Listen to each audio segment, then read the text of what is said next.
All right, guys, we're live. Hello, hello. Hello, hello. All right. So let me start. Let's kick this off. Professional wrestling style. I still can't see Shane. It's all good. He's ready. He's on He's the ready? He's ready. All right. So for the 5 of us in attendance and the dozens watching from home, the Fastball Special presents Sketchlemania. Let's get ready to rumble. Let's do In it. this corner. Actually, it's this corner. Weighing in at 185 pounds. Railing. From the waist Hailing. down. Hey, or so, give or take a pound. Hailing from Oakville, Ontario, Canada, the Brushinator, Mr. Drawing on Your Pain, Mike the Viking Rooth. Hello, everyone. Nice to see you. And in this corner, over here, weighing in also at 185 pounds or so, hailing in from Toronto, Ontario, Canada, the penciler with bad intentions, the comic king, Shane the Sheriff Heron, joining us today. We also have our color commentaries, Mr. Eric Anthony, Mr. Justin Steves, and myself, yours truly, Slam Duncan. Welcome to the show. All right, guys. Let's properly introduce you guys. Let's start off with oh, Mike's got the eye of the tiger. Let's start off with Mike, man. How you doing? I'm doing well. How you guys doing? Good.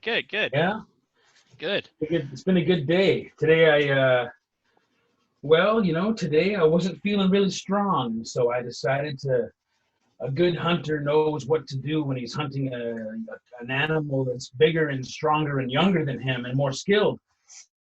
So I learned my opponent's move, and I did his workout today. So now I have trained like the beast I'm about to face, and now I know my enemy. So now I'm ready for this battle, no matter how it ends. That is the nicest confrontational promo ever. Oh, come on, don't be fooled. Fire. Don't be fooled. It's mind games. Yeah, totally. That's a handshake at the beginning of a match, and then someone slaps the other guy. I'm gonna turn my camera around. Have we started yet, or are we gonna start in a minute? Or we're ready to go. We're ready to go. I'm just gonna share this link on the Fastball Special. We got it going live on mine. I've hooked you guys up, so we've already got a few people watching it. So we're ready to go. If you guys have any questions, hopefully we can answer them on the go as we go. Excellent. All right. Feel free to share the link if you want. Okay. Yeah. All right. Go for it. All right. So let's start off. First of all, thanks you guys for doing this. It was just sort of an idea that came up during one of the podcasts. Thought it'd be a good idea to get a little bit of Comic-Con coming home, right? For sure. At home, because I think a lot of the stuff, we miss a lot of this stuff. So it'd be cool to see one of these things live. So Mike, Ruth, and Shane were nice enough to lend their talents to this showdown. And do you want to talk about the process of figuring out what we're going to draw today? Yeah, I think we had, I don't know. I mean, I think we had a bit of a list in our minds of what we didn't want to draw, but we got some pretty awesome, suggestions in, and we had some people make some, narrow it down to 5, and then we actually got people voting on those 5, and it was Sabretooth by almost twice the score of everyone else. So it was pretty good. Sabretooth. Yeah, arch enemy of Wolverine. Yeah, one of my favorites. Cool. Martin, who did you vote for? Who did I actually? Godzilla. Yeah, I said Godzilla. It wasn't even in the running. But I think it came down to what? Hawkman? Sabretooth? Yeah, I think Craven was the other big one. Craven? I think it was like Craven beat Hawkman out, and actually Daredevil got quite a few as well. But yeah, Craven would have been just as good too. Craven's always a blast, so we could always try him next time, you know. Yeah. Or Hawkman, I love Hawkman too. Like that's one that I, that is a lot of versatility in that character. A lot of old long stories with that character that are kind of, It's just he's a weird character, man, with a long weird history. So he's kind of a fun one to work on. Hawkman's not Sabretooth one was I awesome. really grew up with, though. I've read a few things, but mostly Justice League related, not solo stuff. But it's a cool character for sure. For I sure. like the concept of it. I think I had the. Oh, sorry. Go ahead. Hawkman. I love Hawkman. I love he's always like so violent, Yeah. and then he's just like smashing dudes in the face with his mace and stuff like that. I remember like reading a lot of his Golden Age stories, and Hawkman like he was just like literally killing dudes with like a slingshot and his mace and stuff like that. Yeah. Oh, we lost Shane. Oh. He's already leaving the ring. He's that guy. Intimidation. I'm sure he'll be back. Sabretooth's a great pick. What do you guys remember as your first Sabretooth experience in terms of where you saw him first or where he first? I mean, this is not my show. I'm just saying, No, dude. It's okay. Sabretooth's is a big important character to me, so I'm just wondering where you guys first heard of him. I'd love to say Iron Fist, but it wasn't. It was definitely in Uncanny X-Men. Yeah, right on. The big full comic throwdowns between Sabretooth and Wolverine. 2012 and 2013 or whatever Yes, it was. Yeah, Yes, or no, sorry, 211 and 212. Yeah, something like that. They're both wicked covers though, and it's a fight that stretches across two comics. Yeah, It's yeah. amazing. You see like the round 2? Oh Yeah. my god, it's so great. Yeah, love them. So good. Mine would have probably been the X-Men cartoon or like some 90s comics. X-Men was when I was a kid in the 90s. Everybody was on the X-Men cartoon. So Sabretooth, Wolverine were the talk of the town when it came to who was stronger, who would win. Oh yeah. And so that was my first memory of or hearing about Sabretooth. I think for me it was probably he showed up in around the time, it was either right before or right after that little stint in the X-Men. He showed up for a bit in Spider-Man, in Peter Parker Spectacular. And it was a whole storyline with Black Cat. And in the comic, Spidey webs up his face, and Sabretooth like tears the claws off, but tears his own face off at the same time. And it's kind of like, he was just this crazy, he just goes berserk, and it's just an awesome story. But I think I remember him best probably from that X-Men fight. Yeah. I remember watching him when he showed up on the X-Men cartoon and thinking it was so crazy how powerful they made him, because like in one of his opening scenes, he like picks up a cop car and like whips it into the sky. And he throws it like 6 stories in the air. And it's like, I don't remember him doing that in the comics, but it wasn't that strong.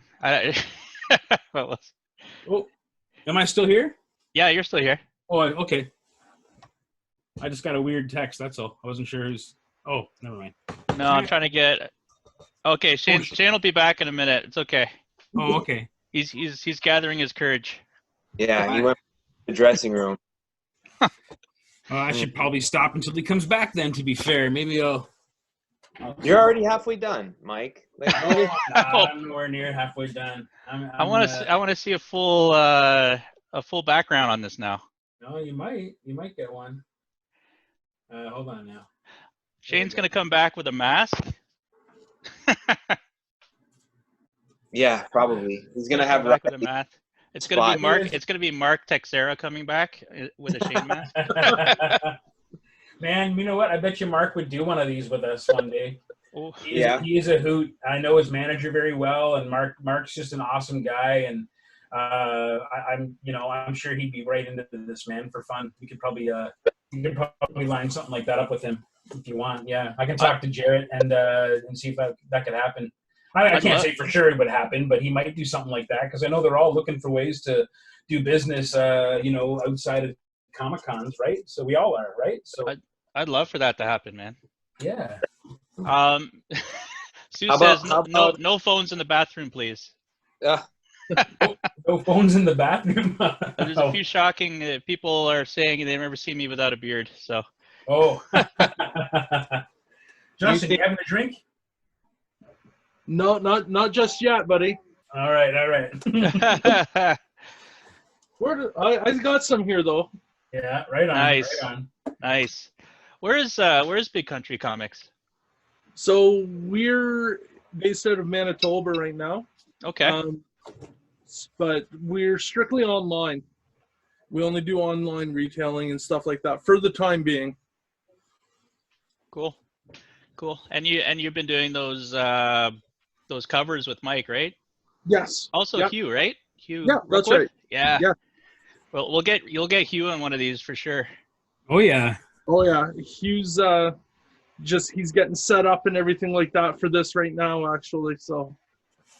Yeah, Awesome. we were all talking about doing sketch battles and like having big tournaments and stuff. We could probably almost set up our own league, competing leagues of artists. You know what I mean? And actually have like little clubs, like gang style, Attitude Era WWE. Oh my God. NWO kind of stuff. Yeah. Yeah, we could do the Big Country League versus the Fastball League. Oh, for sure. That'd be awesome. Martin, I think that Shane's ready to get back in. Oh, okay. Look at the hats. There we go. He's coming. What?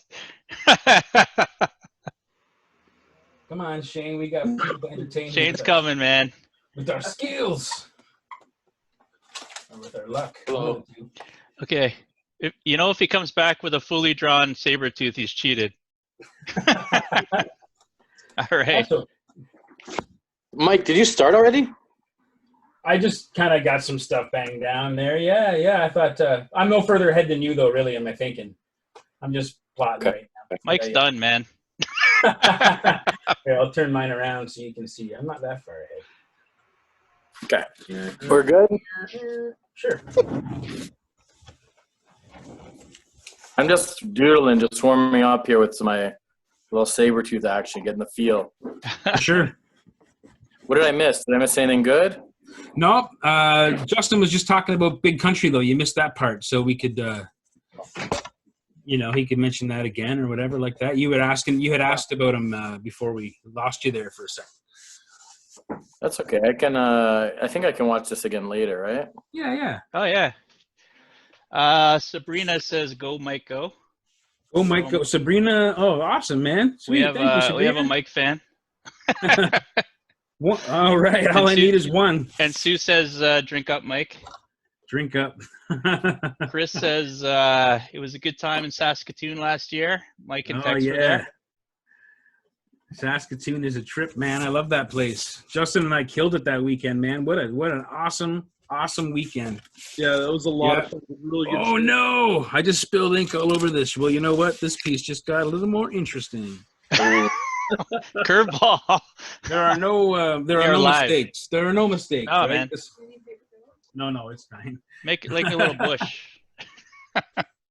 I have poor paint palette placement choices. That's all. How many people are watching? Do we know? I can't tell. Well, we've got a lot of people commenting on the Facebook post while this is going on. So Yeah. that's pretty cool.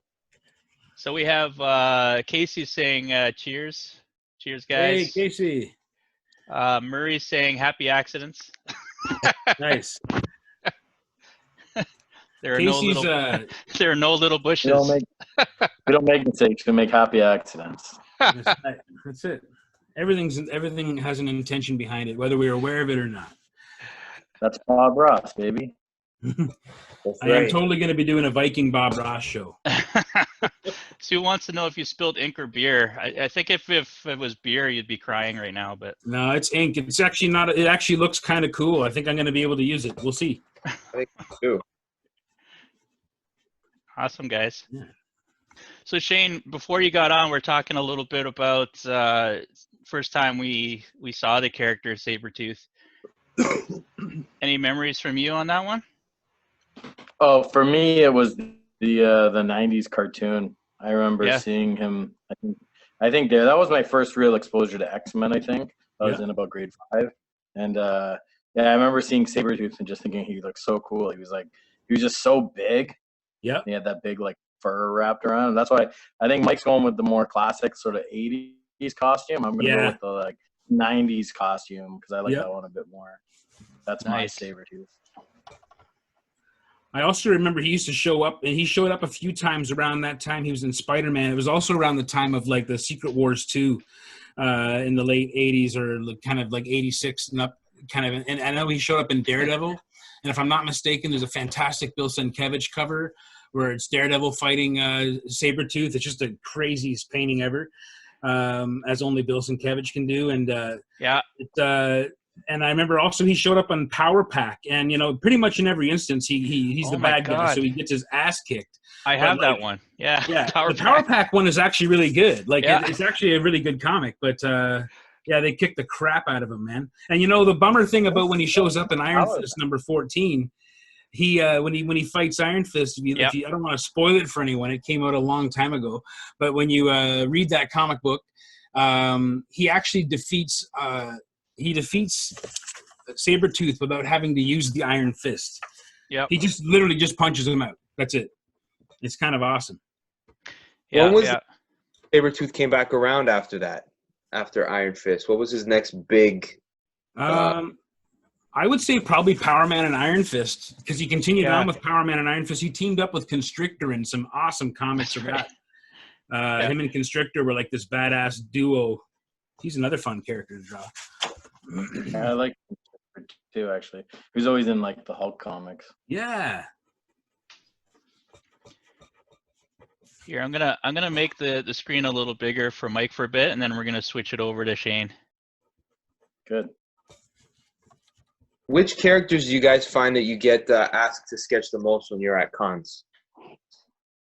That's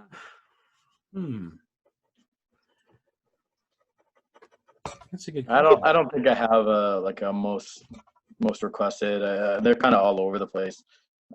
You get a lot of Simpsons stuff though, don't you? The Simpsons stuff is outstanding. It's amazing. It's the best. Oh yeah. Well, I got what's your buddy's name? Conrad, right? Conrad, man, he's got a wicked set of those pieces, man. They're like the pride and joy of his collection. He loves them. Yeah, people keep seeing them, and then I get requested more, so I'm kind of becoming like the Simpsons guy. It's kind of fun though, man. Yeah, they're fun. They're easy to do. It's a cool. It's kind of a unique take on it though. I've never seen a Simpsons like that. It's really cool. Yeah, I know. I love how he does them, man. Awesome. You didn't know that I'm the best Simpsons guy? You're the actual designer of the comics for Simpsons. People don't know. You're the ghost artist. That's right. I invented the Simpsons.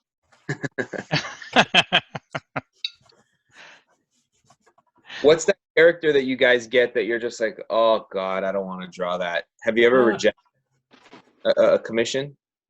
There was a while where it was always Deadpool. It was Deadpool all the time. Oh, I can imagine. And it was cute for a while, but then it got just like, oh my God, like so many Deadpools. And he's a cool character and everything like that. I love the character, but it just was one of those things where I get, he's weird. He's like, I've drawn him so many times, but I feel like I have to reference his costume every time I go to draw him because I don't know. I've just never really connected with him in that way. I'll draw it kind of, pouches and all the different separations in his arms and all, the color separations in his costumes and that. But I always, I don't know.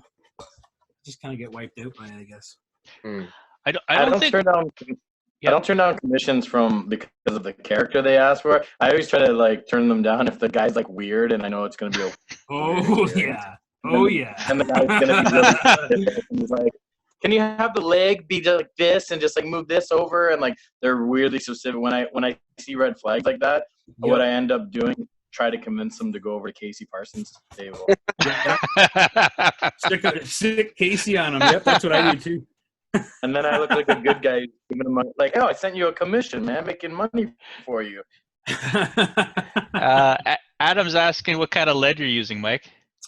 To be honest with you, this is some dollar store pilot thing that I found. I just bought a pack of a 3-pack of just these 0.7 graphite. I think they're just probably HB or whatever, but they're these weird little pilot things. I just needed something that was you'll notice it's got an idiot string, right? You can see that. Yeah. That's because my eraser is also on an idiot string because You know, these things bounce and they bounce all over my apartment, and then I got to get down and look for them, and it's just terrible, right? So I have them literally tied to my desk. So this is the one that I can use because it's easy to refill, and it's a little dirty though, if I'm honest with you. It's a little bit of a dirty HB, if that makes sense. Guys who draw will know what I mean. It's a little bit of a dirty HB because it's just kind of smooth paper, so it's really kind of getting on my hands, and you know. I have no idea what that means, but I like it. Dirty HB. Dirty HB. Mike, I'm doing the claw feet. Do the claw feet, man. It's okay. You can be free. I'm gonna switch over. I think it's not accurate, but no, it's all right. I like drawing the claw feet better than I like drawing his like the '90s cartoon. He's got like these boots with these like little caps on the toes. Yeah, the toe caps. Yeah, they're not really fun to draw. So I'd rather draw claw feet. I would guess that's probably a Jim Lee or maybe a Mark Silvestri design, that version of Sabretooth. It looks like a Jim Lee thing to me. I remember seeing that costume first show up. I don't know for sure, though. And then they adapted it for like the comics. No? Yeah, he only had beast feet, I think, in a few instances that I remember. Like, he didn't have beast feet in... like he didn't have monster style feet in like Iron Fist, and I don't think he had it in he had it I think in Spider-Man though. Weirdly, I think he had it in Spider-Man when he showed up then. And that's such a wicked story, man. If you can find this, it's around like issue like 117-ish of Peter Parker Spectacular Spider-Man. It is so good. It's around that time. No, maybe it's like 115 or something. I can't remember, but the covers were fantastic, and it just had this great storyline that tied in with Black Cat losing your powers briefly, and oh man, it was awesome. Who drew it? Oh man, a bunch of different guys drew it. I think I want to say Eric interviewed him, and I can't think of his name right now. You know what? I feel like a terrible fan. I can't remember what it is, but I'm sure someone could remind me. Someone out there knows. Some Spider-Man fan out there knows. They're shouting at you right now. They're probably for sure. I'm gonna look it up on Marvel Unlimited. Yeah, I think Shane, the hair is sick. I love it. Thanks. I gotta go look at reference for a second. Okay. We're gonna switch back. So you said issue 115-ish, around there? No one wants to see this one. I could be wrong, dude. I could be wrong. Maybe 117. I may have my numbers way wrong, but it was Peter Parker Spectacular. I believe it crossed over. It may have crossed over into Amazing. I'm not sure. But it was really good stuff.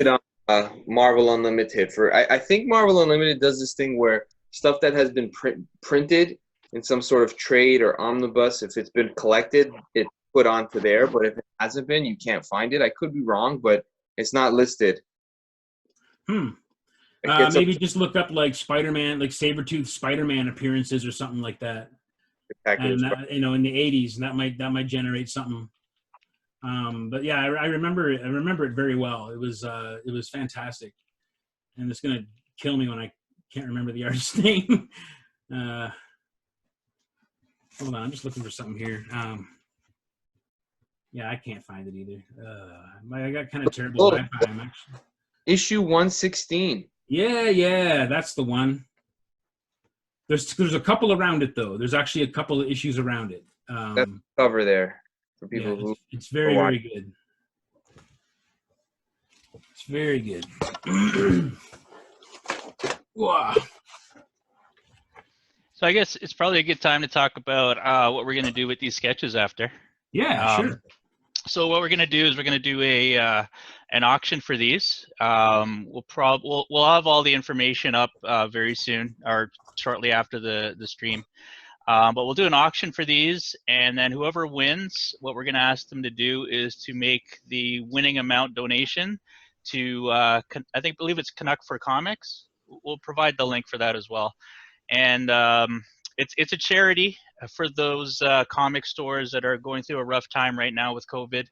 As you know, a lot of these retail stores are getting hit pretty hard by COVID. So we want to give them a little hand. And a lot of us, comic readers. That's where we started, man. That's our bar, you know. So we want to give back a little bit. Is Shane back in the house or no? Yeah, I'm here. Shane's Oh, joining. okay. So off of my research, Mike, Yeah. for that, the artist was John Romita. Really? Yeah, it doesn't say John Romita Jr. It just says John Romita with ink by Jim Mooney. Oh, So awesome. Oh, Okay. it was probably Ramita Jr. I remember him doing a lot of Sabretooth stuff. oh, you know what? Don't. I'm incorrect. That's a Amazing Spider-Man issue 160. It may have crossed into Amazing. I don't think it did. Yeah, it's a Spectacular is the one that you want though. Peter Parker, the Spectacular. I'm way up. That was one of my favorite books, man, because that's the one that also had the Sin Eater storyline, which was such a fantastic storyline, which I loved. Yeah, man, I was a big Spidey guy when I was young, for sure. It was, and actually, you know, it's funny. Like the first time I saw Wolverine was the same. I think it was the same weekend that he showed up in 1983 on the Spider-Man and His Amazing Friends as an Australian. In that he's they go to the X-Men mansion. It's just a classic episode. But that same weekend, my next door neighbor Martin. I don't know if he's listening to this out in Facebook land, but Martin in St. Catharines was my next door neighbor, and he actually had the Hulk 180 and 181 giant treasury thing or whatever it was. So we were just tripping out over Weapon X in those days, and then he showed up on Spider-Man, and I just lost my mind. I think I was 8 though, so you know, kind of normal to lose your mind, I guess. But yeah, I love that character. I love the, you know, I don't know why I got into Wolverine there, but anyway, I'm just rambling. Blah blah blah. You can't talk about Sabretooth without Wolverine. It's true. It's true. Yeah. You're tied at the hip, man. Isn't he his dad? Every Mike Rooth story when he's like younger, he's always like losing his mind about something. Young Mike Rooth just lost his mind every time.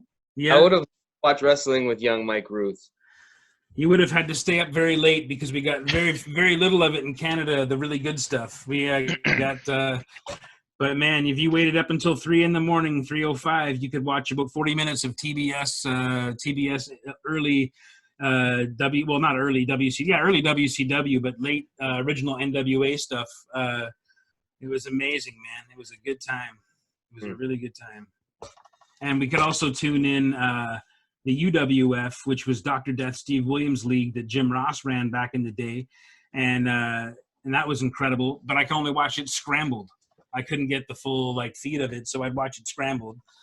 And it was wicked. That's hardcore. That's hardcore. It was wicked. You watch scrambled wrestling? I watched scrambled wrestling, and not only did I watch scrambled wrestling, I watched Dr. Death Steve Williams catch a very young and heavy Big Bubba Rogers, who would later be known as Big Boss Man, from the top rope, caught a high crossbody, and ran him into the Oklahoma Stampede, which was his finishing hold. You can look it up, UWF title match on YouTube. It's just awesome, man. It was just like life-changing, and I watched it upside down and scrambled. It was, you know what I mean? It was good wrestling, really good wrestling. That's awesome, man. Did you guys want to chat a little bit about some of the projects you're working on? Yeah. Sure. Yeah, go ahead. Go ahead, Shane. No. My project, your project is live on Kickstarter still right now. So talk about Dodge first.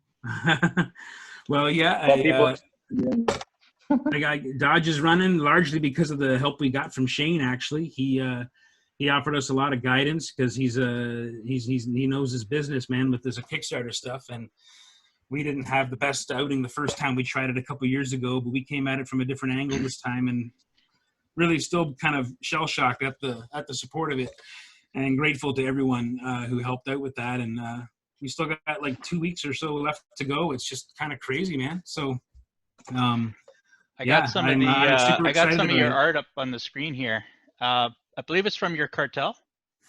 Yeah, so that's where I use that as a proxy gallery for where we have the artwork that's available on the Kickstarter right now, and original pages are still available from issue 1 of Dodge. and a couple of the big art packages are already gone, which is amazing because they were just loaded with artwork, and so it'll be in a way sad to see that artwork go, but it's all going to make this project happen, and I'm really excited about it. It's been a long time coming. Anyone who knows me well knows it's been a big project for me, and it's just nice to finally see it come into life, man, and now it's actually really real. So that's a pretty cool thing, and yeah, it's all set to go. Really, we're just working out what, some other stretch goal things we'd like to do, maybe, or some different things we want to try while we have the time. We were both just shell shocked at how quickly it was, how lucky we are to have such a, such a success at it so early in the campaign. Like I think we were both just taken by surprise. But yeah, man, really exciting. So I got a picture up here of some of the pinup stuff. I think Casey Parsons, Shehan is on here. Yeah. Can you tell us a little bit about the character? What the comic's about? So yeah, it's about Chris the Animal Dodge, who is an American soldier who's also a werebear, and he's originally introduced in Matt Nixon's comic Retcon, which came out in 2017. It's a 4-issue series from Image, and it's a super awesome story with some really big ideas introduced into that. And yeah, this character, Chris the Animal Dodge. So this story that I'm drawing is essentially his origin story, and how he got his powers and whatnot. And there's a cool cast of he's on a team, like a special ops team, that takes care of these kinds of problems in the world, like supernatural type stuff. So it's got a bit of a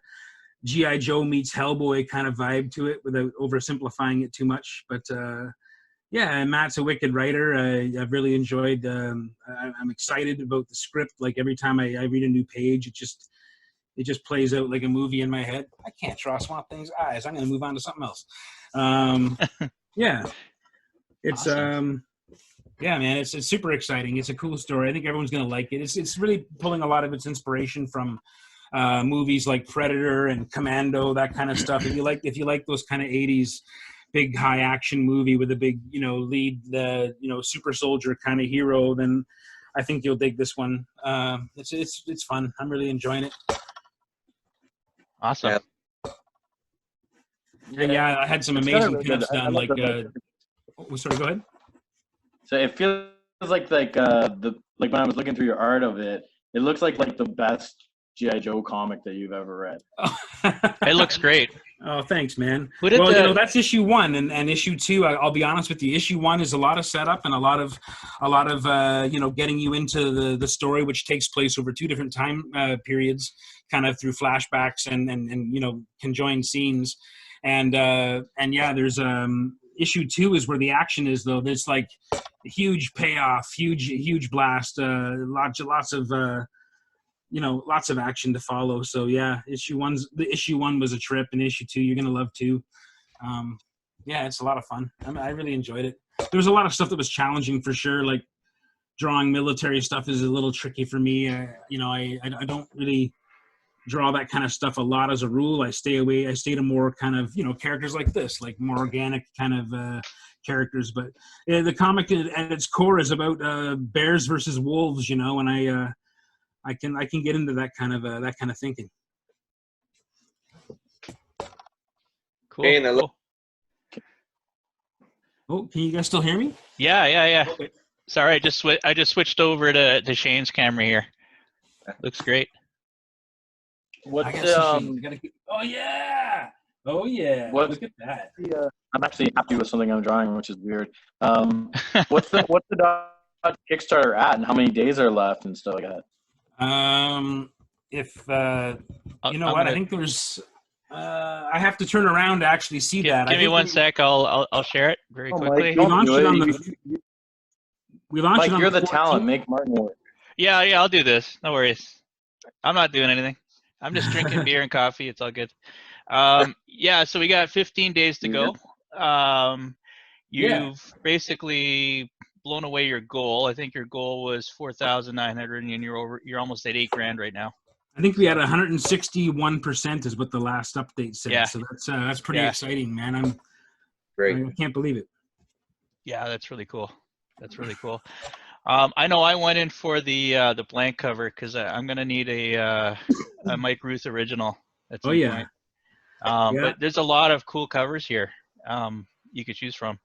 Yeah, we got Kelly Williams, a really good friend of mine, to do one for us, and man, it was awesome that he was able to do it. And the guy is just such a wicked artist. Not only did he do it, he did it on the week before C2E2, which was kind of the last big Comic-Con anyone got to go and do before all this stuff broke out. But Kelly actually did it the week before, during the week before, which is normally a crazy time for commissions, and I think it was for him as well. So, yeah, it meant a lot that he kind of dropped everything to do that for us, and because the launch was coming real quick, and he just killed it, man. Love it. He drew Koshai in the woods. Koshai's might be my favorite character in the comic. He's from Russian mythology. You can look up his story on like Wikipedia or whatever, because he's not our exact Koshai, but the one from Myth will give you a lot of information. But yeah, super fun playing with characters like that. All right. Have you started anything yet, Shane? No, I'm just penciling right now. I think I'm going to start soon. I'm getting it where I'm happy with it. It looks wicked, that's why. I think I'm getting behind on everybody's comments here. They're getting mad with me. Uh-oh. Oh, you have to read everyone's comments? No, you know who's mad at me? Ricky Lima. Oh, Ricky Lima. Oh, yeah. Oh, wait, but read it in the Ricky voice. We all do a good Ricky voice. Martin, answer your surveys. Oh, Martin. Martin, answer your damn surveys. Read my comments, Martin. Hi, Ricky Lima. We love you, Ricky. Yeah. We actually think of Ricky every day here at our house because our cat, Rama. Who doesn't? I know. First of all, who doesn't? Second of all, our cat Rama sleeps in a lima bean box, which I know is probably not even a funny joke or anything like that, but I always see it and I say lima bean. And so I always think of Ricky. It's a nice thing. It lightens my day every time I look down and see the cat sleeping in the Lima box, I like that. Oh my God. Ricky's saying this is bullshit. Sorry, Ricky. Hey man, don't comment. Ricky, you got to come on and brawl. Yeah. Oh man, I'd love the duel with Ricky. Ricky is a slayer, man. Ricky's a slayer. That would be Call out. I keep saying we should get the next one to be Casey and Ricky because they have an ongoing sketch duel that they do at Con. They always battle. This is so great. Oh my God. Ken Lashley's giving us some love too. Oh, Ken, right on. How you doing, Ken? Gotta love Ken. Ken, we'd love to have you on this, man. What's up, Ken? Ken's the best. Dude. Ken sketches, he's been doing so many and they look so good. Like every sketch is better than the last one. It's nuts. Yep. I seen Ken come to a sketch duel at, I don't know if it was Comic-Con or the Fan Expo show against Leonard Kirk. And he came in a little bit late, and he did 3 sketches in about a half an hour, and they were absolutely gorgeous. That guy's a monster. Ken, no one can touch Ken, man. Ken operates on a whole different level, man. He's, and everyone knows, and he's awesome. Like that's it. Do you think we could get him? But Leonard Kirk too. Like Leonard Kirk is. Oh, absolutely. He's Leonard terrifying. Kirk's a beast, man. Leonard Kirk terrifies me. His work. I see how quickly he'll put together and compose something so detailed and so well inked and so well just so well plotted out. And my friend Bert collects these awesome original character pieces from both Ken and from Leonard. But he's got a particular series going with this kind of space girl character with Leonard, and they are so awesome. Like I want him to just make a whole book of these drawings happen because I've fallen in love with the character just looking at Bert's fan art that he gets made by Leonard. Like it's just bananas. It's really, really good. I can't draw any hands. I wish I had Ken Lashley hand skills right now. So we also got Justin here from Big Country Comics. Did you want to talk about some of the covers you've been doing? Sure. So Sure. I I'll want to pop go it back up on the screen for you so you could. just so the Jenica, the first cover, it's the first exclusive we actually did, and Mike did this one for us. And the number one question that we're always asked every time, and I get messages upon messages on this, is who's the guy that's fighting Jenica on the cover? So if they missed last week's session with Mike, you want to elaborate a little bit on that guy? Well, the cool thing about working on that project was I didn't really have any particular art direction. So I was told to draw whatever I wanted to draw. And so the first thing that came to mind was the image that we ended up doing with the Jenica, mainly because I kind of had, kind of bear monsters on my mind because of the comic book that I'm drawing with Dodge, right? So basically, it's kind of like a nod to Dodge. It's a nod to the project that I was working on. And I wanted to have a Canadian feel to it. I wanted it to be a Canadian feeling comic book cover, even though the turtles are in Manhattan or whatever. I just wanted to have like a go with that kind of Canadian vibe. Maybe he'll be leaning on a tree. I can't draw that hand, fellas. I don't know what's going on. But I want to see what Mike's doing. Can you show what Mike's doing? Yes, sir. Yeah. Looks like he's dancing with this tree right now. I got to figure out a different plan. There we go. Yeah. He's like, hello, everybody. Wow, I'm drunk Sabretooth. Sabretooth's gotten into the sauce. So, yeah, we had an awesome time doing that Jenica cover. And it was I wanted to sneak Dodge in there in some kind of small, almost like little tiny way to make it just a little nod to what I've been working on all this time. And I think it worked out pretty cool. But yeah, we had a lot of people going like, "Who's the bear?" As if there's some bear that could take on all four turtles and beat them. That's ridiculous. And it was fun. It was entertaining. It was we were good natured with them all, and it was fun to get different fans' opinions on stuff. Even if it wasn't always, even if it wasn't always friendly, it's not always going to be friendly. That's okay.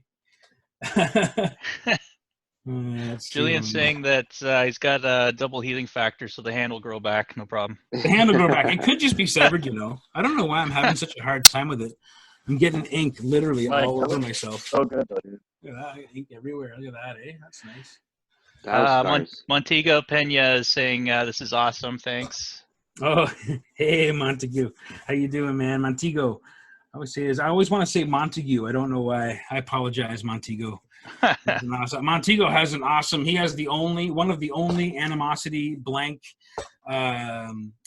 sketch variants on the trade paperback that even existed. I think he only made 100 of them, and he's got one of the only ones, which is pretty cool. That was a lot of fun. They were tricky to draw on, but it was a fun project. Yeah, he's got a nice collection of art, actually, I think. Yeah. You know what? You're only getting one hand, guys. I'm sorry if that loses me points. No, you know what? I'm going to do this hand. There's going to be a hand here. It's going to happen. It's a thing now, man. It's a thing. Now it's a like, thing. It's a I think challenge. I might actually ink the rest before I do the hand. Let the hand be some kind of surprise. Prepare for it, folks. This is going to be the greatest hand Mike ever draws. No, now that's too much pressure. You see, I'm going to move the hand out of this shot. There we go.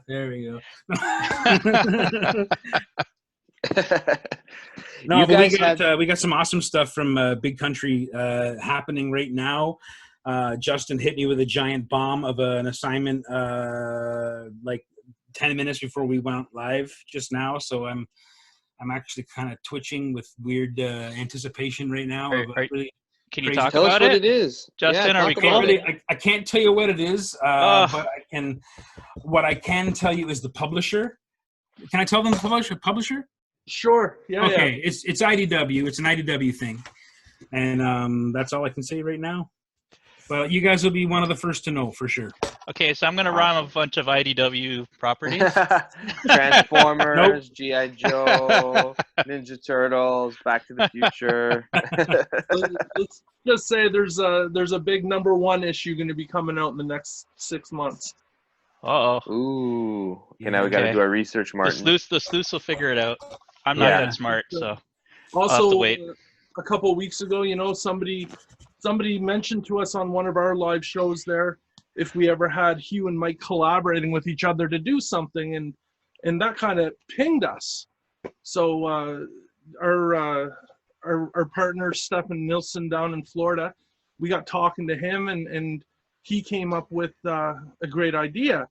So right now we do actually have Hugh and Mike collaborating with each other, and they're going to be bringing a bookend style exclusive to us, which we'll hopefully be able to announce in the next few weeks. Awesome. So Sweet. it'll be a nice reverse image shots from both artists. Oh, that's Basically sweet. drawing the same scene but from different camera angles. Yeah.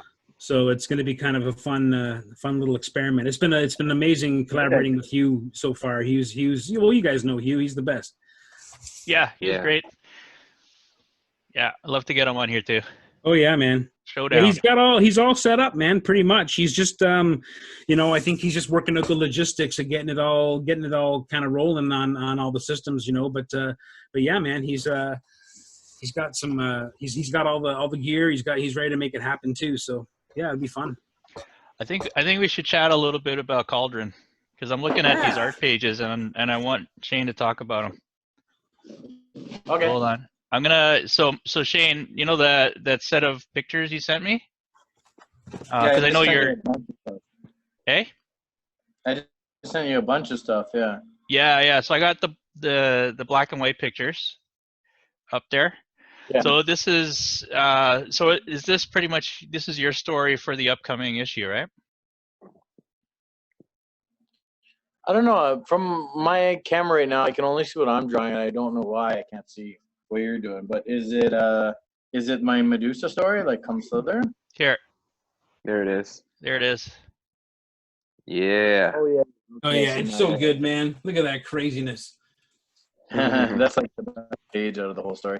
Yeah, that's my story from the latest Cauldron magazine. Nice. It's called Come Slither. It's beautiful. Tell us about the YouTube video that was made for it to go with the music. Oh yeah, so originally when I came up with this idea, it was going to be sort of like a silent story. I didn't really know. I didn't know if there's going to be much dialogue or anything like that in it. And then I was just started talking. I was talking to a few different writers trying to get help sort of writing. I wanted it to be sort of like a poem or a song that is kind of playing while the story is happening, and the lyrics kind of not exactly are literal of what's happening, but kind of reflect or kind of intertwine with the story. And then so I ended up working with my friend Steve Cruikshank, who's just a super talented musician and songwriter, and he basically wrote these images here. The words are not on the ones I sent you, but in the final image, the text is basically all written by Steve, and it's basically it's like a poem song that goes over top and plays with it, and he actually wrote a song to go with it. So he ended up making, since he was in isolation and everyone's got time on their hands, he ended up making it into a music video with the art, and he just as the song plays, cuts back and forth. So maybe we can link that later. Yeah, we can link it onto this. That'd be cool. Yeah. Very cool. That's pretty much the idea behind it, and it came out really. It's got some naughty parts. Yeah, it's not safe for work. That's the whole idea with Cauldron, because it's supposed to be our kind of version of Heavy Metal Magazine. It's supposed to be something that I always say that the first time I saw Heavy Metal Magazine, I remember I was at some kid from school. We went back to his house, and he showed it to me, and at that point I had only ever seen superhero comic books or Archie comic books and stuff like that. And then he showed me Heavy Metal Magazine, and there was nudity and sex in it, and I I didn't even know, like, as a child, I didn't know that was even like allowed. You were allowed to make comic books like that. And I remember just being blown away by like, what is this? And like, I remember his mom coming downstairs and we have to hide it away real quick because his mom's coming. And so I always said that I want Cauldron to feel like that. I want, if like some teenager was looking at it, he'd have to like hide it away from if his mom was coming or something like that. So that's the feeling that we're going for. And I think this issue is our best one yet. This is the third issue of Cauldron. And there's so many good stories in it. I mean, I like all our issues, but I think this one perfectly. And we got 4 comic stories and 1 prose story, and I think they all kind of hit the feel and aesthetic of what we want from Cauldron, but they all look and feel very different too at the same time. So yeah, I'm really, really happy with this issue. It's just unfortunate that we had it ready in time for the March Toronto Comic Con, which never happened, and now it's kind of anticlimactic because we have all these books ready to go.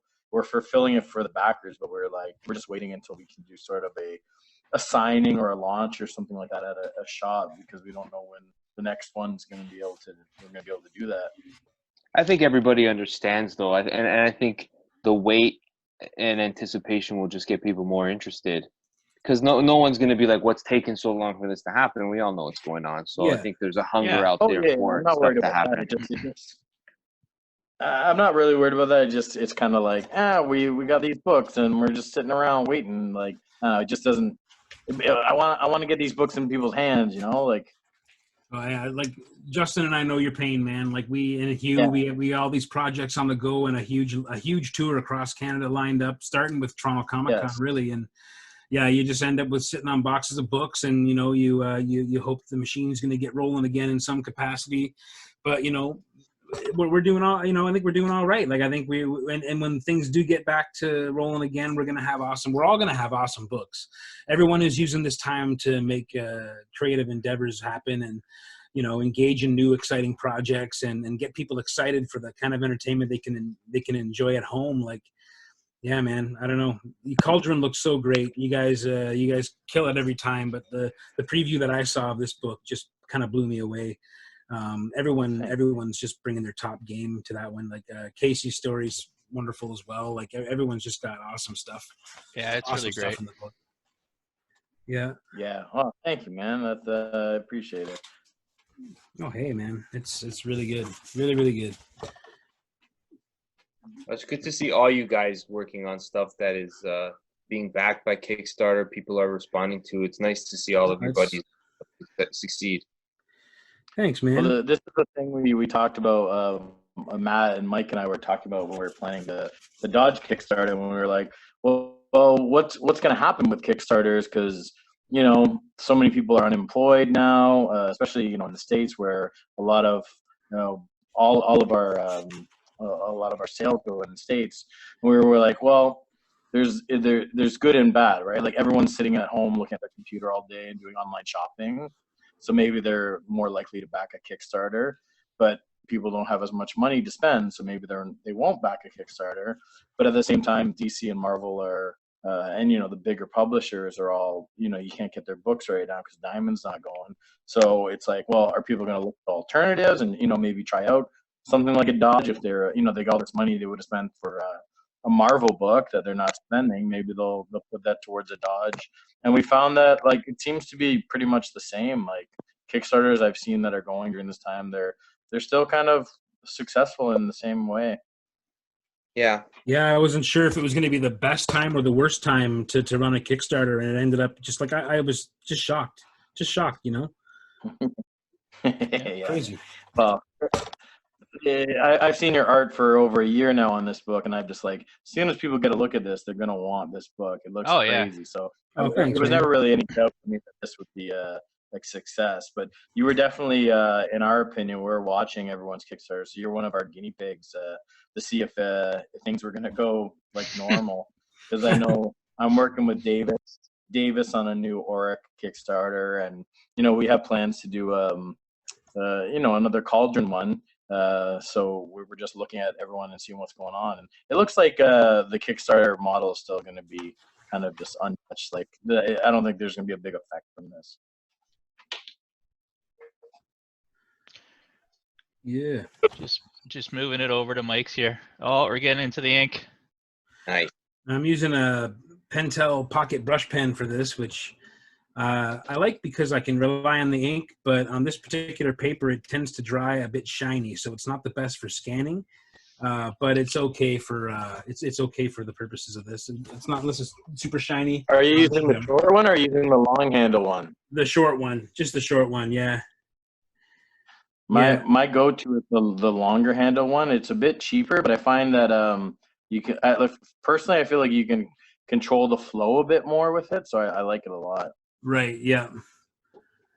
Yeah. It's I like that one too. I find the ink maybe dries a little slower than this one, and I tend to lean on my page quite a bit, so I make a mess with those sometimes. But I think I gave mine to Casey actually because I was like, I don't know if I like this anymore. You take it. But it takes so long to dry. That's the problem. Yeah, some of it does. Yeah. I've been using I've been using black and white acrylic wash, which I had a box of for a long time but never opened it, and it basically dries matte, like super matte and dry, like velvet, just like gouache does, but it's got all the properties of acrylic, so it it basically goes on like acrylic paint, and it's waterproof after you put it on because it's like acrylically sealed, but it dries miraculously somehow super matte. And it's amazing. It's amazing. It scans so well, and it's just it's way better for scanning. You don't get any of that weird scanner flash that you can sometimes get. Well, my scanner does anyway. When you hit a reflective ink, like I can tilt this in the light. I don't know if it'll show up on camera, but when I'm looking at it, like the black actually lights up like silver depending on where the light's hitting it. So it depends on the paper. If I was using like regular white watercolor paper, I wouldn't be having that problem. It would be totally matte, but I like this tan paper because it gives me some options when I get down to the colors and inks, the ink washes and stuff. These are going to be killer pieces, man. I hope so. Yeah, I don't know. I guess we've been at this for about an hour now. I'm good to keep going for a while. If you guys are, like, I'd rather make a cool piece. It's 9 o'clock. I mean, I'm okay to keep going. Like, you guys. I thought we'd be closer to done by now, but I took my time before I started inking. No, that's all right, man. I'm good to stick around. Just shoot me a quick messenger when you want to sort of wrap it up. And So, Martin, you don't have a limit on yours. You can go as long as you need to. Yep. Okay, great. So we got Juliana is asking for a copy. I assume she wants Cauldron. Adam Martin wants to know what paper you're using, Shane. I don't know.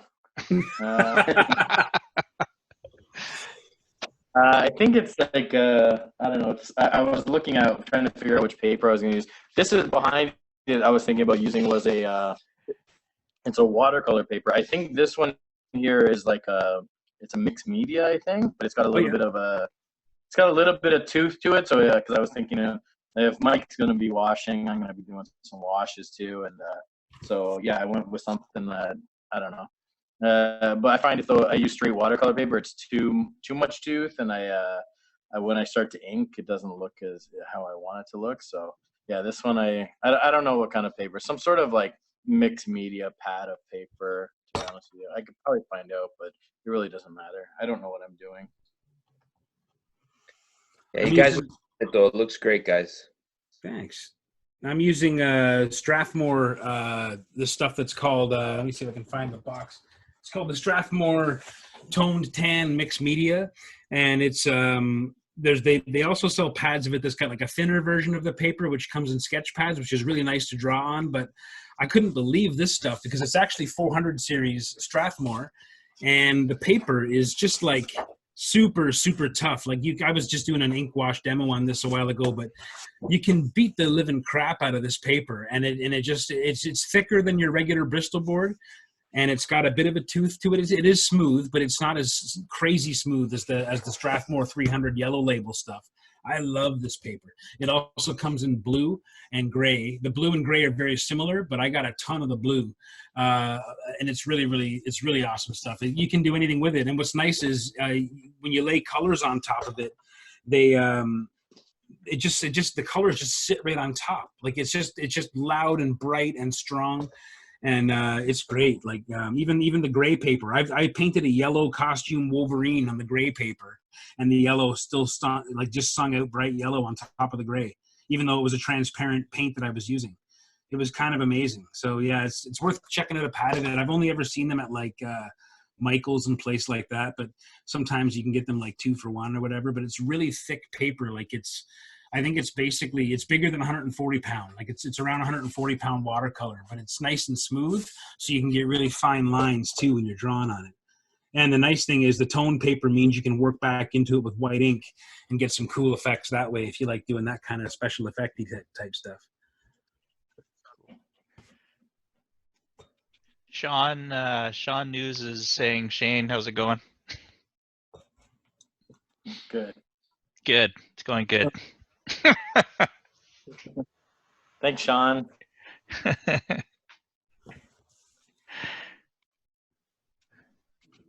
wonder how many people are watching. How many people are watching? How many people are I actually honestly don't know. It just shows the 5 for me, but those are only the 5, like the 5 of us that are on here. But I've got 85 comments here, so. Oh, nice. Okay. Yeah. People are watching. Nice. All right. Yeah. Hello, everyone who's still watching.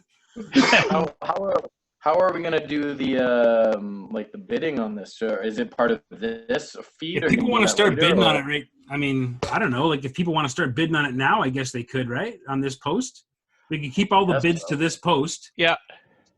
We could do this. Yeah. So if you guys want to start bidding on these pieces, so just I guess specify which one, and then put a dollar value, and then we'll figure off a cutoff time, which we'll post.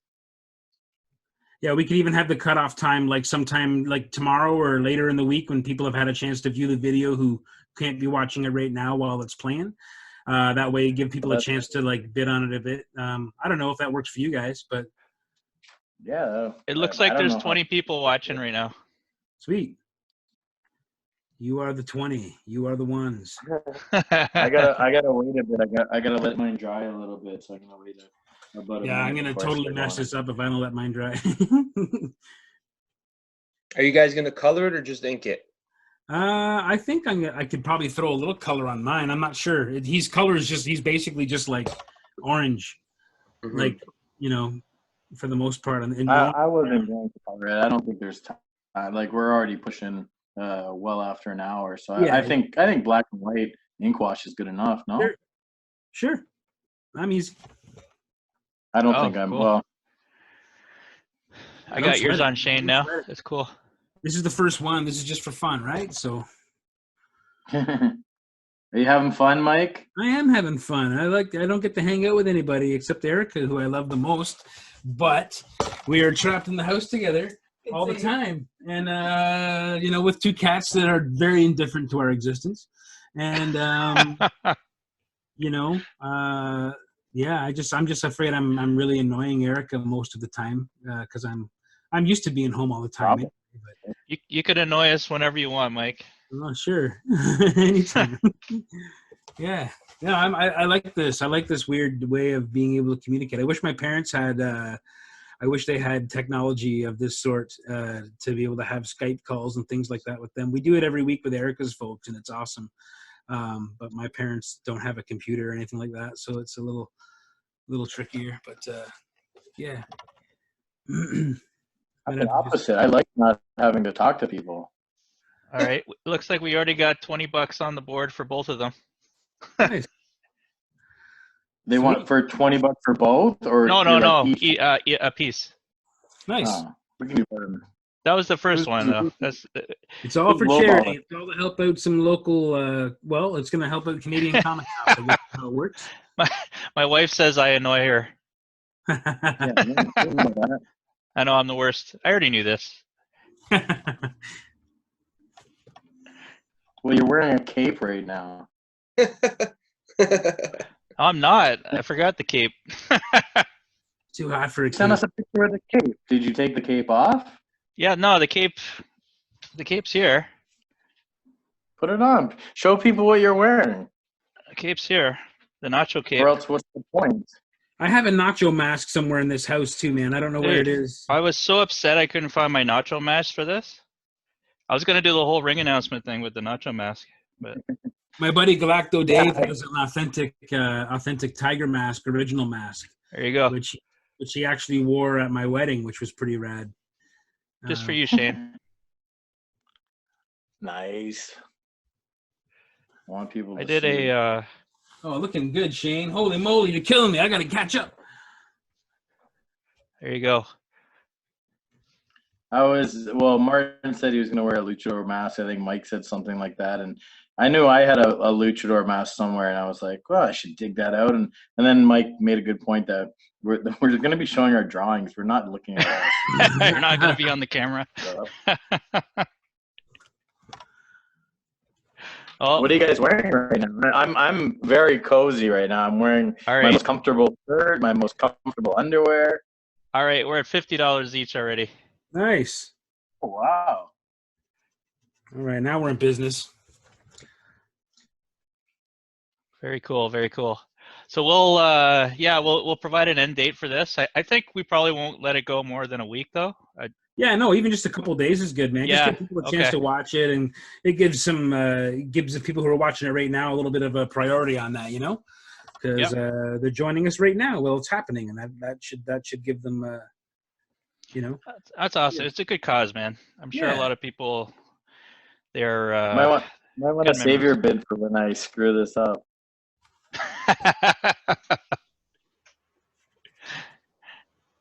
You gonna drop ink on it now. Yeah. Oh, I think I'm running out of juice on this pen. Uh-oh. But that's okay, because I got a backup pen. Oh, yeah. See, mine, I control the flow. I can squeeze, and it gives me just the right amount. Yeah. Yeah, I'm always squeezing too hard. That's the story of my life. And Too many jokes. I make basically, yeah. I don't want to. Anything I say at this point in reference to ink viscosity is going to get taken the wrong way. So, all right, the room went silent. That's not good. How you doing, Justin? You hanging in there? Yeah. Yeah. And, I keep getting messages about buying comic collections. So. Oh, right on. Yeah. Are you finding the situation right now, Justin? Like, has it changed a lot for your business, or? It hasn't really, because we're strictly online. It hasn't really changed a lot.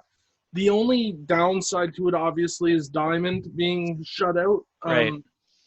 Because of us dealing with the publishers, so a lot of the time I deal direct with publishers and try to cut Diamond just out as much as possible. But because of the releases of books and stuff, obviously, we're on hold for sales of books and things like that. So that's the hardest part. And the touring. We missed the touring, man. Ugh. Yeah, the touring. I mean, we had.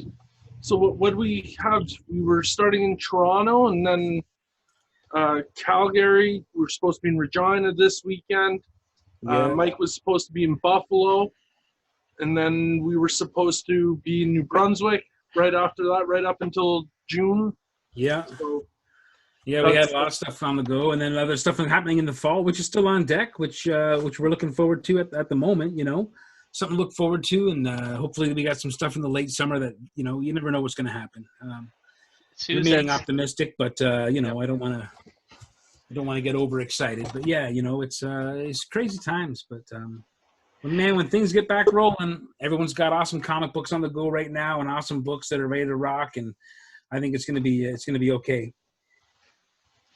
So Sue's got $75 for Shane's. And she says, "Sorry, Mike, I owe Shane for a previous reindeer commission." That's all right. You bid on the most. And I believe we got 55, Mike, right now for Nice. yours. Davis Dewsbury. Oh, Davis, the brains behind Orica, the Great White North, and one of a very dear friend of mine, and an awesome guy. And I'm so happy we got Shane working on some Oric stuff, and I'm actually working on some Oric stuff right now for his new book, and it's pretty awesome. It's Yeah, maybe we can talk about that a little. Davis will appreciate that, I think. Davis has been doing this book, Oric of the North, with Andrew Thomas for years now. I think they have maybe 6 or 7 issues. I apologize if I don't know exactly how many, but Davis has this story. It's like an origin of Oric. And Oric is the character that Mike sort of created when he.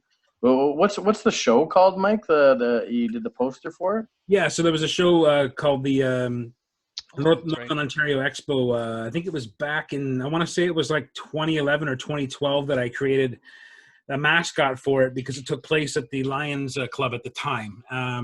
It's a different venue now and different show. But Davis got me involved with that, and we needed a logo, a mascot for the show. And the guy I was working with at the time, Jason, was he was a Green Arrow fan, because Arrow was on TV, and I'm a Conan guy, so.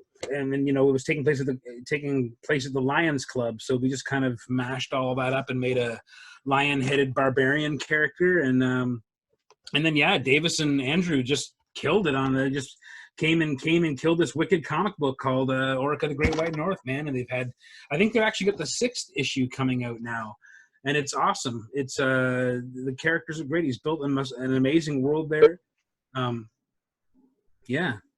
Yeah, it's awesome, man. Yeah, so he's got the new project is it's an origin story, and it's going to be broken up into, I think, 7 or 8 chapters. I'm just off the top of my head here, and each chapter is going to be done by a different artist.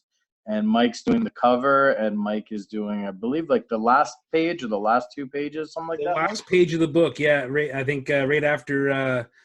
Well, I don't know who's been announced on the book yet, but yeah, I've got there's an awesome artist I got to follow on that, so it's going to be a challenge for me for sure. It's got a great little package, a great collection of creators lined up on that one.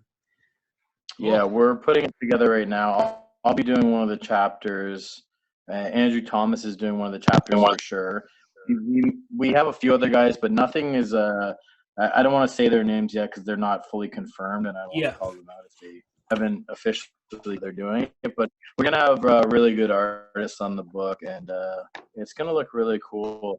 So I think we're planning on I'm helping Davis to put together the Kickstarter right now, so that'll be coming in, I'd say within a month. That'll probably launch. We don't know the exact day, but we're working out all the details now, so that'll be a good project that's coming out that for sure I think Davis is pretty excited about. And I think didn't Davis win that Sequential Award, Best Writer of the Year or something like that? Yeah, I believe he did. Yeah, the Sequential magazine, Sequential Arts magazine, something like that. Yeah, he's the Canadian, the one that celebrates Canadian comics. He won that, I believe. I think Ricky Lima won that last year, and it was Davis this year. That's awesome. Nice. Well, Davis David, is showing some love. He says he's super lucky to be working with both of you. Oh yeah, Davis is the real deal, man. He's the real deal. That guy. So there's that. My hand. See, Hugh joined in. Hey, Hugh. What's up, Hugh? Hey, Hugh, how's it going, buddy?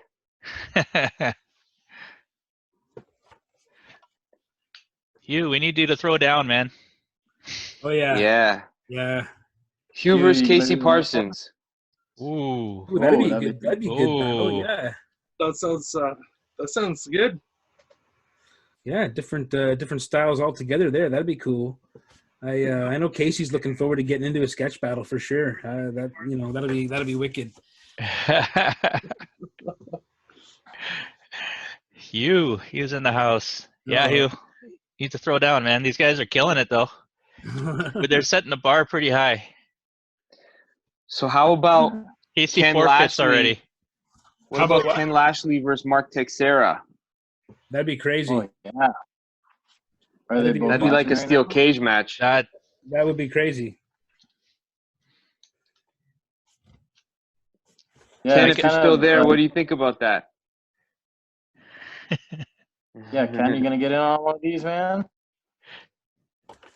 Ken is man. getting called out left, right, and center. You're getting called out?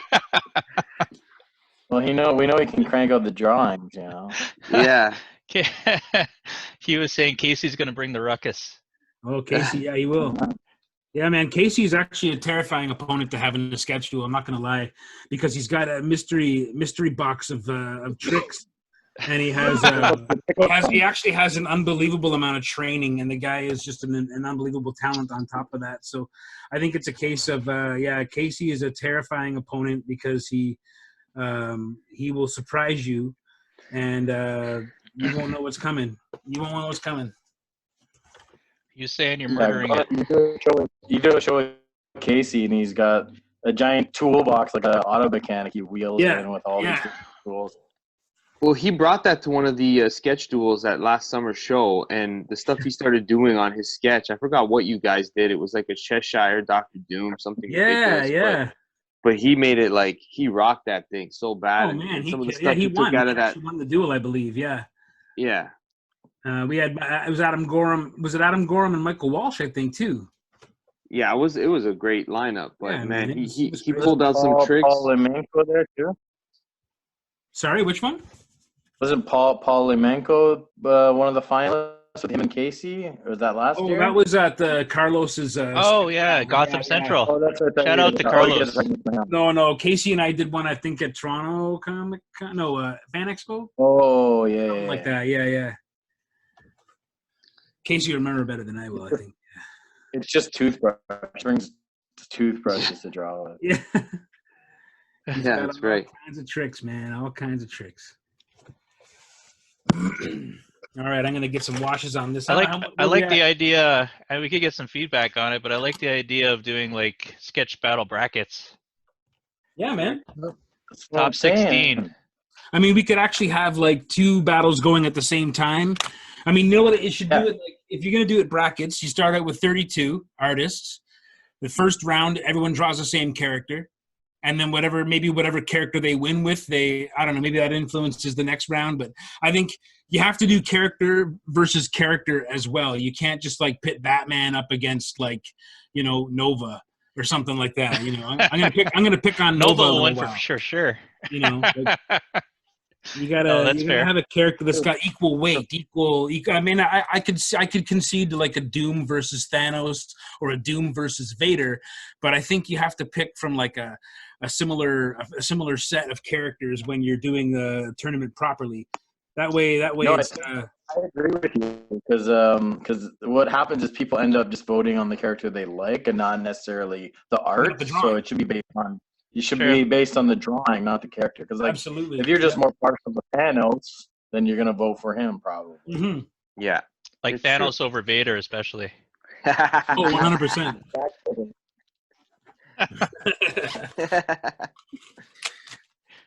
Doom overall. That's right.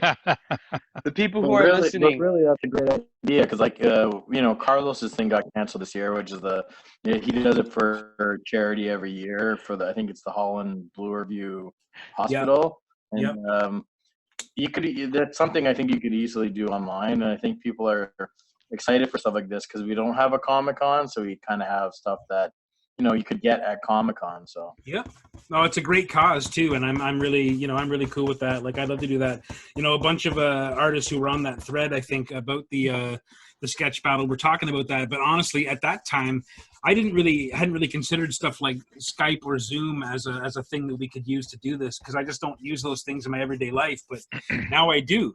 So it's I think we could absolutely do something cool like that. And I know Justin had talked about hosting a couple of sketch battles as well, and yeah, man, getting a chance to showcase some artists' work at his through that as well, and get some different guys on there. And he's got actually a couple of guys who have already said that they would they'd love to be a part of it.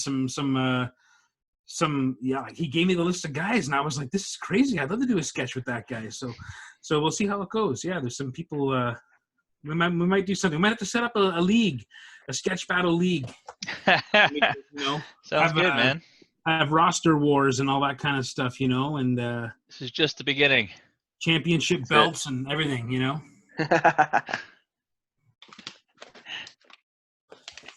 Awesome. That is awesome. Yeah, for sure. I'll also, like, for folks that are watching too, I'll also post this up on YouTube so you can watch it there. I'll hit a link off for that as well. So it'll be immortalized on YouTube. Excellent. Yeah, first ever. Since they're already on the YouTube channel, they can watch our hot sauce making video. Yeah, we. There's not much else on that right now, but there's some hot. So we did a hot sauce making video because as a part of the Cauldron Kickstarter, they were including a tier where you could buy some hot sauce that Shane makes. Oh, so yeah. we did a video of him making it. It's excellent hot sauce. Oh, yeah. Great. Everything Shane makes is excellent. You never got any hot sauce? You never got hot sauce, Mike? I don't think I got your hot sauce, dude. I did have. I've had pie. I've had the pie though. Had the pie. The pie was life changing. Like absolutely. Like oh my god, what was that pie again, Erica? It was like blueberry and basil. It was mind bending. It was so good. Oh yeah. That sounds gross, well, Shane. I'll get you some hot sauce. Blueberry and basil? Oh man, so good. It just electrified the blueberry. It just like lit it up like a monster. It was amazing. Yeah, I copied it because I was working at Soma Chocolate a few years back, and they do all these great gelato flavors, and they had a blueberry basil gelato, and it was so good. So I was like, oh, well, I'll just make a pie that's blueberry basil. Check this out. This is real time directing here. Here's some pie. What? Nice. Who's making Shane pie? Pies. Skills. You making pie? Who's making the pie? Those are some old pies, I believe. Oh, those are old pies. I'd still eat an old pie. Who's eating pie right now? Erica made us chocolate chip cookies today, so I am the winner of everything.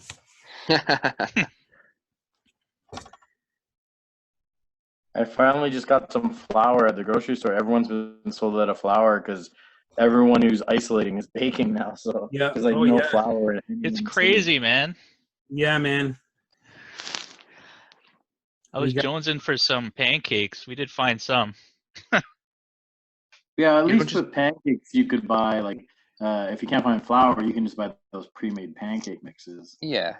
And the hard thing to find was yeast for us. Finding some yeast was tricky, but we even that stuff's hard to find. The pre-made stuff. And eggs were out for a while. Eggs and coffee were out for a while around here, and like it's kind of weird. But everybody has toilet paper, right? No dirty asses. Yeah. Sue said she'd buy the pie. Sue, would you rather the pie or the sketch? Which one?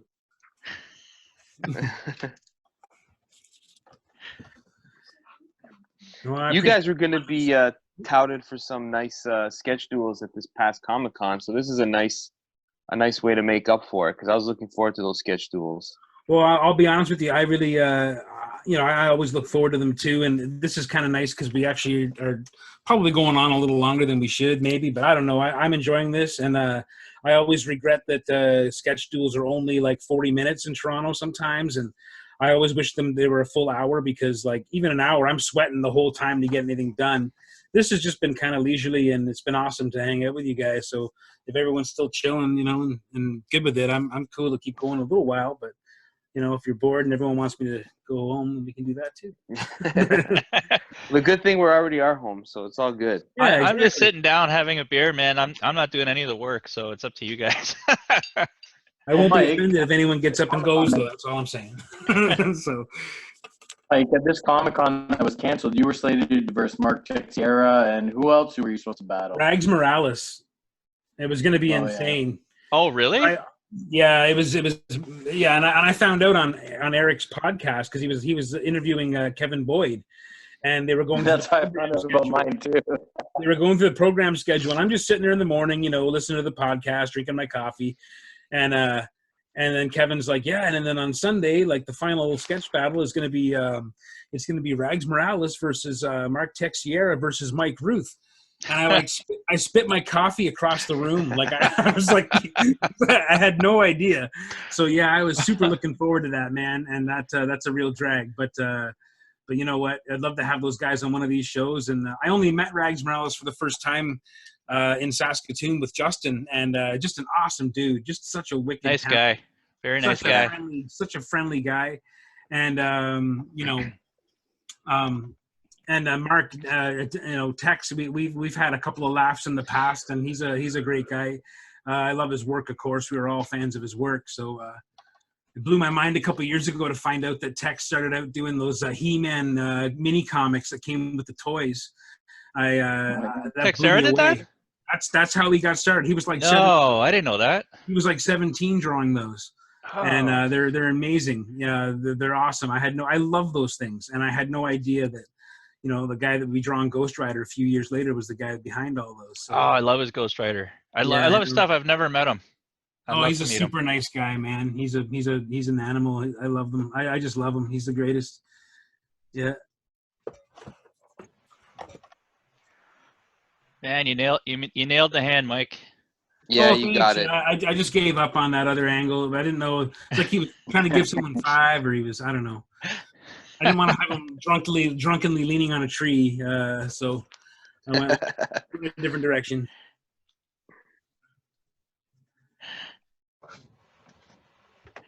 Yeah. Yeah, I'm great, guys. I don't know if I'm going to be able to sleep now. Justin hit me with crazy news. I can't even. I'm like, nah. So yeah, I don't know. It's good times all around for sure. Justin, when can he tell us? Yeah. Well, once we go through the process, so with IDW, there's certain steps obviously that we have to meet and everything like that. But I would say probably about a month's time. Mike, you think you'll be done by then? Oh yeah, I'll be done by then. Oh yeah. So yeah, maybe in a few weeks we'll start. So the project has to be done first, and then you can talk about it. Pretty much, yeah. Okay. Nothing is for real until it's like in your hand sometimes in this business, So it's like nothing's for real until you see it happen and you're like, yep, it's all good. And the artwork's rolling and the approval process has started and all that stuff's going. Then you might be able to talk about it. But I think we were able to spoil a little bit. Although, no, I think when Jenica came out, we didn't like when Jenica and Conan came out, we pretty much didn't announce it until we actually had the books almost in hand, right? Like until we had the final approval of what the book was going to look like and everything. Yeah. So, yeah, that's the. But yeah, it was a cool experience with IDW because at that time it was Jenica, and so we got to work with the Turtles people as well, which was pretty cool, and that was the Nickelodeon and that whole process was interesting as well. So yeah, and it was fun. Like I did a couple of different ideas, and they just let me go with whatever. So it was good.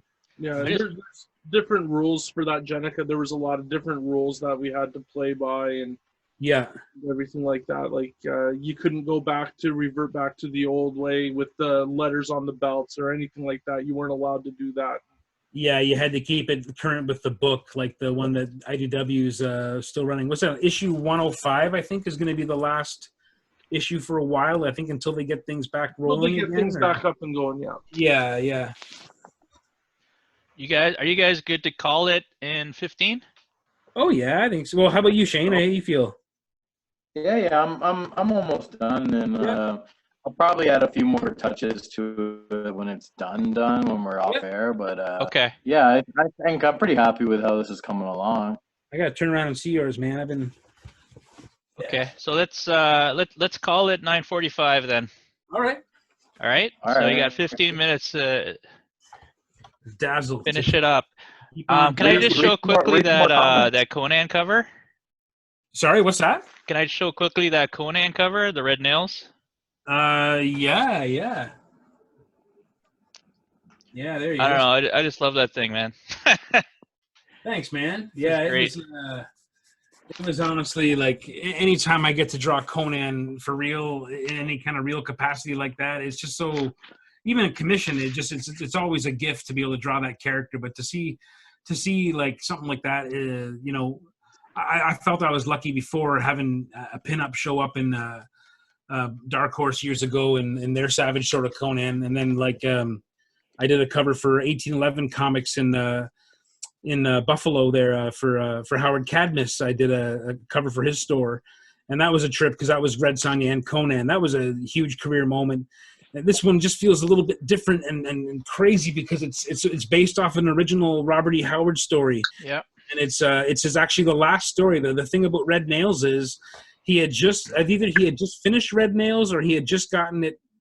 I don't think it was published until after he passed away, but he had just written it or had just submitted it or something like that, and his mother had suffered a stroke or something, and he went to go see her in the hospital, and he was told that she wasn't going to recover, and then he went out in the car and killed himself, and that was the end of Robert E. Howard, right after he wrote Red Nails. So it's kind of a weird, special story. He was only like 33 or 34 when he did that. Yeah, I was young. And it's a crazy story, but yeah, Red Nails is one of my favorite Conan tales.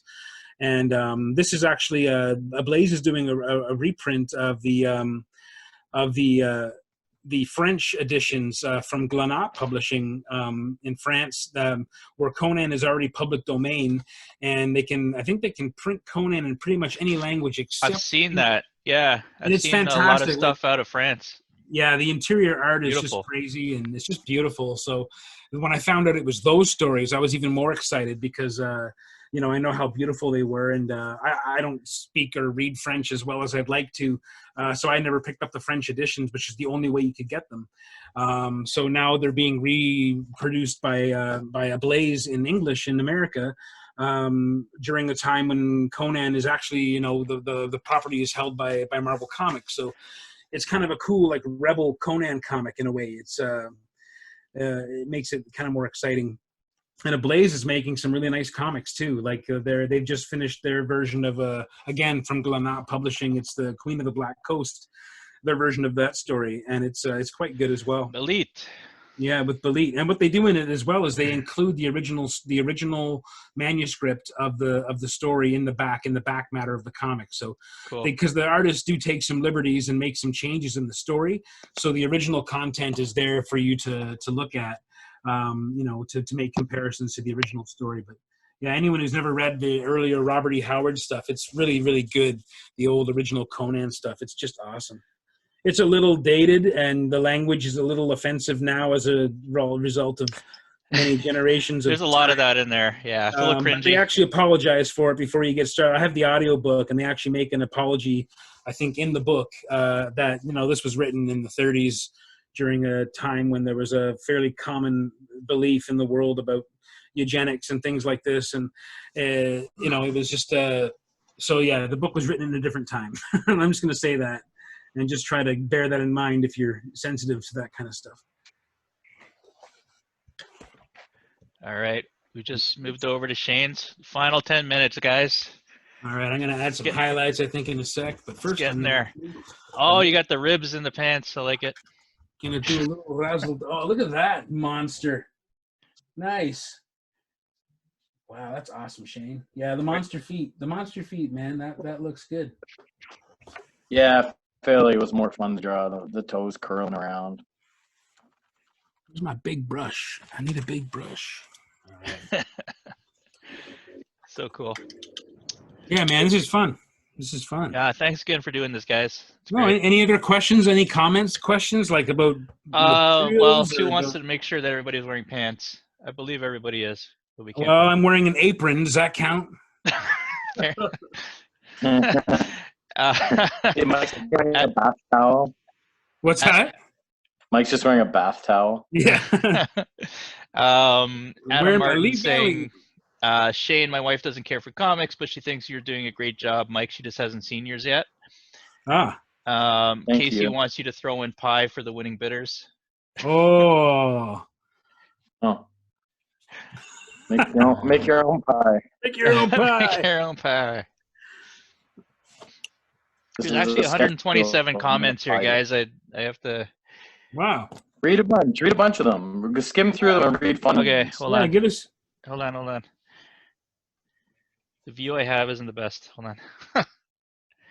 I'm actually going to go to my phone here. It's probably easier to do that. Oh, we're making it work now. Look at that, eh? Hey, I'm gonna just throw this out there to anyone who's still listening. I'm gonna come up with another cool sticker for Dodge for the Kickstarter, because we're gonna do basically every time we reach a certain level, we're gonna introduce a new sticker that everyone's gonna get. And I just want to see if anyone out there had any requests for a sticker of what they'd like to see. A sticker of something cool from the comic book, or yeah, I don't know. Just throwing it out there. Leave it in the comments, or you can message me or something like that. I want to come up with something fun. Like Dodge wears a helmet that it controls his transformation. I was thinking it might be kind of fun just to do like a cool sticker of like the helmet. I don't know. I'm just thinking out loud. Just ignore me. Hey, Rob just joined us. Rob alone. Rob Vallone. Hey, what's going on, Rob? Indiana What's up, Rob. Rob? Casey says you could keep your pie.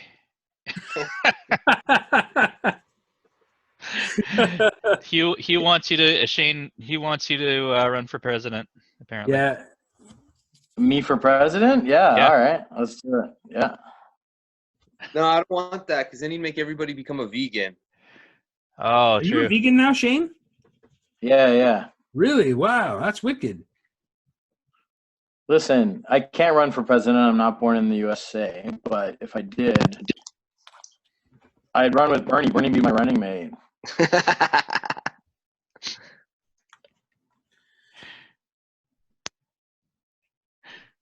Don't get me started now on politics. Don't get him started on politics in the last 5 minutes.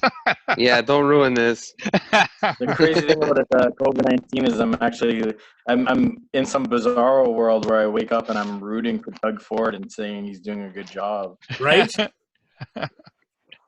Yeah. Don't get me wrong. I will continue to vote against Doug Ford, but I think he's doing a great job during this COVID.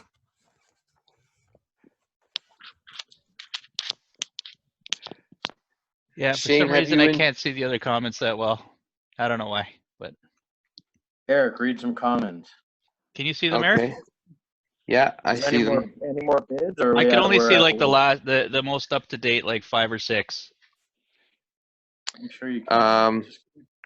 Casey Parsons says, "Excellent job, guys. Warms the heart to hear your voices and see art happening. COVID catharsis. Appreciate you guys doing this." Hey, thanks, Casey. We all love Casey. Yeah, everyone loves Casey, man. He's Could you not? he's the real deal. Casey, are you eating Skinny Pop right now? He loves Skinny Pop. He loves what? Skinny Pop. It's like this popcorn, and like I don't know. He's on some weird. Oh yeah, diet. Oh, the no, Skinny that Pop. stuff's Oh great. yeah. I always call it styrofoam. It's like he's eating those like Oh, so good. styrofoam packaging. He loves Skinny Pop. It's full of chemicals and it'll never go bad. It's the perfect popcorn all the time. Because it's styrofoam. That's okay. I'm okay with that. I always make fun of him because he brings it out at shows, and then I start snacking on it, and I'm like, you know what? Styrofoam's not so bad. You can always count on Casey to have 2 things in his bag, with the exception, as well as art supplies. He's always going to have Skinny Pop, and he's always He said he just had some. and he's as we always going to speak. have good whiskey of some kind. Yes. He's always going to have like a Lagavulin Yeah, or something really nice that he'll share with you because he's that kind of guy. Yeah. Yeah. It's good stuff. and then he'll get drunk and do his Will Ferrell Robert Goulet impression. His Robert Goulet is terrifyingly good. Goulet. Goulet. All right. We're down to 5 minutes, guys. So let's do it. Let's do our quick shameless plugs. Get your finishing moves in, guys. Get your finishing moves in, yeah. High spots. Quick reversal. I'm gonna do some more I'm gonna add some highlights with white after this, but I think I'm pretty happy with it, Awesome. These are which great. surprises me. Yeah, you guys knocked it out the park. Yeah. Exciting Another- stuff, man. Another comment from Davis Dewsbury says, "Thanks, guys, all of you, for doing this tonight. It was a fun event to watch. So Oh, awesome, we're man. welcome, and we're happy you enjoyed it and stuck around for the whole thing." Yeah. This is awesome, Absolutely. guys. I appreciate it. Yeah. And if other artists are interested in doing more of these, by all means, man, we'll get it. We'll get it done. We'll get it done. Yeah, I'd like to sit back and just watch one between two artists. That'd be great. I think there'll be a lot of interest in stuff like this. For sure. You could just we can invite you in and you could just taunt them the whole time. Yeah. Oh goodness. Just troll. Is that what I do? Is that what you think of me? Is that what I do? Hey, I just said you could. The rest is up to you. I'm a nice person. Cool. Yeah, I'll definitely. I think Casey, if you're in, and maybe we'll get someone to face off against Casey. And who wants to challenge Casey? Step up to the squared circle. He's ready for a challenge. I think it's got to be Hugh or Ken Lashley. Yeah. Oof. Yeah. Ooh, that's a steel cage match. You and Casey would be awesome too, because they got such different styles, and that'd be wicked. He would kill. Man, it's gonna be awesome. It's gonna be awesome. So Casey says he's in, and he would kill Hugh and kill Ken Lashley.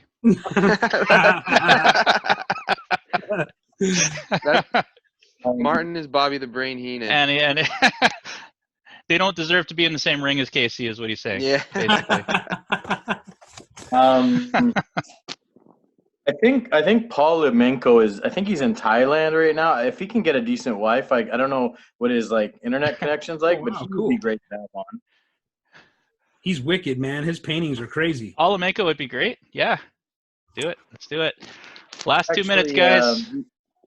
He's doing the next Cauldron cover. Which we will. Oh, it's Martin. Hi to you guys. Yeah, it's nuts. Mike, I'll show it to you after, and then we'll unveil it later. But it's like a full-on painting. It's incredible. Is this for number 4? Yeah. Oh, nice. Yeah, I cannot wait to show it to people. It's insanely good. It's so great. All right, now that we got 2 minutes left, maybe you want to do a quick spotlight on both of them, or you want to wait a minute? Yeah, sure. Shane, are you ready? Yeah. Okay. Okay, Shane, I'm gonna bring it over to yours. Do it. All right. Let's have a quick look. Awesome, man. Love it. So these two will be up for auction. We've already started the bidding on it, but we'll start the auction. We'll figure out the final date for this. Again, it's going to be definitely less than a week. If you win the auction, we'll reach out to you, and I'll get to yours in one sec, Mike. Yeah, no worries. I'm just checking to see if what looks better, because how do they do it? They go to the Fastball Special page to do this? Oof. Yeah, we could do it that way. But we'll link it off to the different pages to make sure that everybody gets visibility on it, because I think otherwise just the people on Fastball will see it. We want to get as many eyes as possible, so we'll figure it out. Yeah, it's a good idea. But by all means, check out the Fastball Special. Okay, and let's move it over to Mike's here. On kind of a weird angle, so let me just see if I can get this. Okay. A little better. There we go. Yeah. Beautiful, man. Well done, guys. Well done. It looks like fancy, like fashion show Sabretooth. He's definitely styling. Too many. He's definitely like, hello, ladies. Hello. So good, man. How you doing? You guys killed it. That was fun, guys. Beautiful That was a stuff, blast. guys. So special thanks to Mike and Shane, our artists. Eric, thank you from the Cave of Solitude. Thank you guys Justin, for thanks doing for coming this. in, man. Big Country Comics. I know you're going to be having some videos coming out.